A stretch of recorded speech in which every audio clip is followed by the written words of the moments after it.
Ladies and gentlemen, it's that time again. It's time for the J. Craig 5, maybe 10-minute movie review. Hey, welcome to Movies Over Coffee. I'm Jay of the J. Craig Podcast. If you haven't done so already, click the subscribe button, like and follow us, and check out our movie reviews and all the podcast episodes. So yesterday, I took my kids to see Antman and the Wasp, otherwise known as Antman 2. And, if you've listened to my reviews or the podcasts themselves, you know that I'm a big fan of Marvel over the past several years, ever since the Russos came on board. And movies like Ant-Man and Doctor Strange and Black Panther have really helped me really enjoy them because they're about secondary characters and making them very fun, entertaining movies out of them. Now, I really liked the first Ant-Man because it was small scale. It was a pint-sized superhero movie. Pardon the pun. Or don't. I don't really care.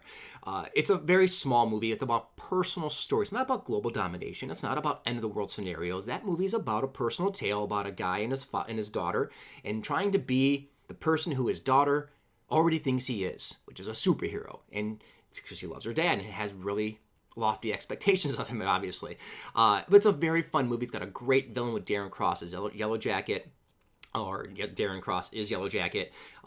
It's a fun movie, great villain, and it's just small scale, and I love that. It's not end of the world, right? That's what I really like about it. Now, the second movie is directed by Peyton Reed again. It stars Paul Rudd, Evangeline Lilly, Lawrence Fishburne, Michael Douglas, Michelle Pfeiffer, Hannah John Kamen, Walter Goggins. I always thought it was Groggins, but it's Goggins. That's weird. Anyway, Michael Pena and a bunch of other people, but it's a really big cast, and they're having a lot of fun with it. So if the first movie is about a heist, the second movie is about a rescue. So the movie picks up, it's 3 years after the first Ant-Man, and it happens after Civil War. So the movie starts off with Michael Douglas, Hank Pym, and his daughter talking about how Scott was able to shrink himself down into the quantum realm, but return. Something that Hank did not think was possible. So this gives him the glimmer of hope that his wife might still be alive down there. And that's the catalyst for the movie, and that's the purpose of the entire story, is to save her. So it starts the movie off right from there.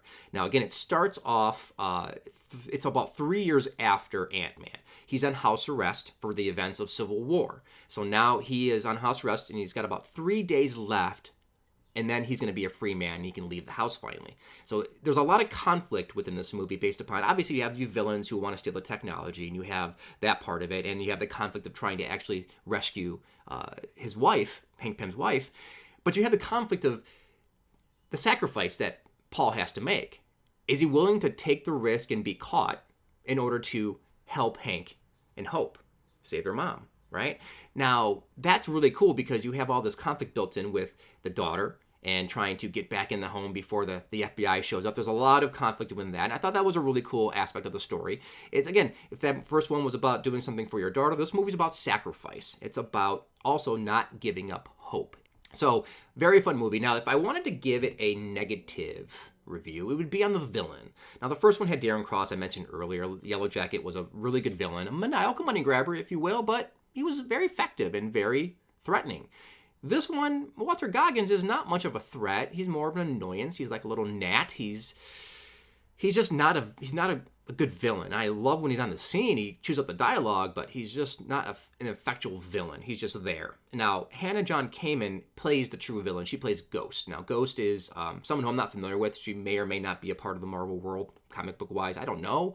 But she is phasing in and out of reality. So she's ghosting through walls, ghosting through people, and she's quite the nemesis. She's physically wise. And, of course, she wants the technology in order to save her. So it's not that she's just this, mean person who is, out to rule the world. She's trying to save herself. So it makes it a more compelling villain, in that regard. Kind of like the Incredibles 2 villain, where it's not as good as the first villain, adequate, but just not as strong. I kind of feel the same way about Ghost. I love the fact that she's not just about trying to steal technology, but it's because she's trying to save herself. So I thought that was a really cool touch. Now, everyone in this movie is really good. And I really am impressed with the technology on this facial reconstruction for using their younger selves. We've seen it with Carrie Fisher in Rogue One with Grand Moff Tarkin as well. they've done this in this movie. They did it in the first movie, actually, with Antman, with Michael Douglas, making him look like he was in the 1960s or 1970s. This movie does it several times with Michelle Pfeiffer and Michael Douglas as their younger selves. Looks amazing. It's really impressive on what they're able to do these days.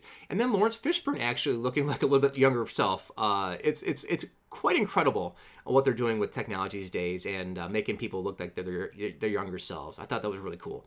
Overall, very fun movie. My kids loved it. It's a family-friendly movie. It's not dark. It's not scary. It's just got a good story with a good heart, a good message. And, I've been reading some stuff about people complaining that it was about feminism. And people, you need to get a fucking hobby, man. I mean, what are you talking about? It's a fun movie, feminism.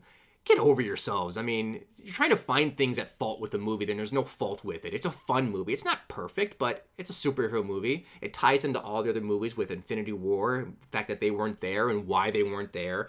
It ends up with, the Civil War aspect on what happened there and why he's on house arrest. So it all ties together, and it's a really fun movie. Now, of course, if you're going to see a Marvel movie, you're sticking around for the end credit sequence, right? Now, the mid-credit sequence is not exactly, but pretty damn close to what I expected. And it ties into Infinity War. You're going to love it. It's fantastic, and it's going to leave your kind of, even though I expected it, it was kind of one of those, oh, cool. And then you can't wait till next March or whenever the Avengers 4 movie comes out. I also was told not to stick around for the end credit sequence, the very end credit. I heard it was really, really terrible. And my buddy said, Mark said it was something they already showed. I don't know what that means, but I didn't stick around. The kids were excited. They ran out of the theater acting like they were Antman and the Wasp, and I thought that was, I love the fact that the kids could enjoy it as much as I did. So go see it, enjoy it. Hey, and don't forget to subscribe, like, and follow us over here, and check out our other videos. As always, thank you for listening to Movies Over Coffee. I'm Jay at the J. Craig. Until next time.